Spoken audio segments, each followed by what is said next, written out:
ആലോസെപ്സിൻ്റെ പുതിയ എപ്പിസോഡിലേക്ക് എല്ലാവർക്കും സ്വാഗതം. ഇന്ന് നമ്മൾ ഡിസ്കസ് ചെയ്യാൻ പോകുന്നത് നമ്മുടെ നാട്ടിലൊക്കെ ധാരാളമായി കാണപ്പെടുന്ന തകര എന്ന സസ്യത്തിനെ കുറിച്ചിട്ടാണ്. ഇതിൻ്റെ ജന്മദേശം ഇന്ത്യ, പാകിസ്ഥാൻ, ശ്രീലങ്ക എന്നിവയൊക്കെ ആണെങ്കിലും ഇത് ആഫ്രിക്കയിലും ഓസ്ട്രേലിയയിലും കണ്ടുവരുന്നുണ്ട്. പ്രാചീന കാലം മുതൽ തന്നെ പലതരത്തിലുള്ള ചികിത്സയ്ക്കായിട്ട് ഈ സസ്യത്തിനെ ഇന്ത്യയുടെ ആയുർവേദ ചികിത്സയിൽ ഉപയോഗിച്ചു വരുന്നുണ്ട്. ഈ സസ്യത്തിൽ anti microbial, anti inflammatory properties അടങ്ങിയിട്ടുണ്ട്. ഈ സസ്യത്തിനെ സ്കിൻ ഇൻഫെക്ഷൻ, പനി, ചുമ എന്നിവയുടെ ചികിത്സയ്ക്കെല്ലാമായിട്ട് ഉപയോഗിച്ചു വരുന്നു.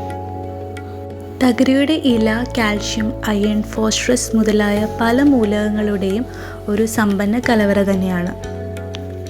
വയറ്റിലുണ്ടാകുന്ന ബുദ്ധിമുട്ടുകളായിട്ടുള്ള കോൺസ്റ്റിപ്പേഷൻ, വയറ്റിലുണ്ടാകുന്ന വീരശല്യം ഇവയെല്ലാം അകറ്റാനായിട്ട് ഈ സസ്യം വളരെയധികം സഹായിക്കുന്നുണ്ട്. ഈ സസ്യത്തിൻ്റെ ഇല തോരൻ വെച്ചോ സൂപ്പാക്കിയൊക്കെയോ കഴിക്കുന്നത് വളരെ നല്ലതാണ്.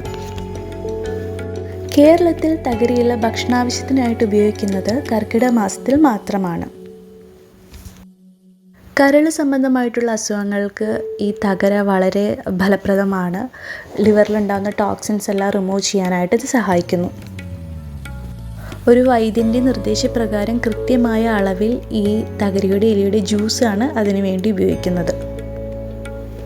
ആയുർവേദ ചികിത്സകളിൽ മാത്രമല്ല ഈ സസ്യത്തിനെ ഉപയോഗിച്ചു വരുന്നത്, ചൈനീസ് തെറാപ്പിയിലും ഇതൊരു പ്രധാന ഘടകം തന്നെയാണ്. തകര എന്നുള്ള ഈ സസ്യത്തിനെ ഉപയോഗിക്കുന്നത് നേത്ര സംബന്ധമായിട്ടുള്ള പല അസുഖങ്ങൾക്കും അതുപോലെ തൊലിപ്പുറത്തുണ്ടാകുന്ന പല അസുഖങ്ങൾക്കുമുള്ള ചികിത്സയ്ക്കായിട്ടാണ്. പണ്ടൊക്കെ കർക്കിടക മാസം എന്ന് പറഞ്ഞിട്ടുണ്ടെങ്കിൽ താളിൻ്റെയും തകരയുടെയും ഒക്കെ പലതരത്തിലുള്ള വിഭവങ്ങൾ ഉണ്ടാക്കുന്ന ഒരു സമയമാണ്. അപ്പോൾ അതുകൊണ്ടാണ് ഈ മാസം തന്നെ ഞാൻ തകരയെക്കുറിച്ചിട്ടുള്ളൊരു എപ്പിസോഡ് ഇട്ടത്. ഈ ഒരു എപ്പിസോഡ് നിങ്ങൾക്ക് ഇഷ്ടപ്പെട്ടുവെങ്കിൽ എന്നെ സപ്പോർട്ട് ചെയ്യുക. Thank you.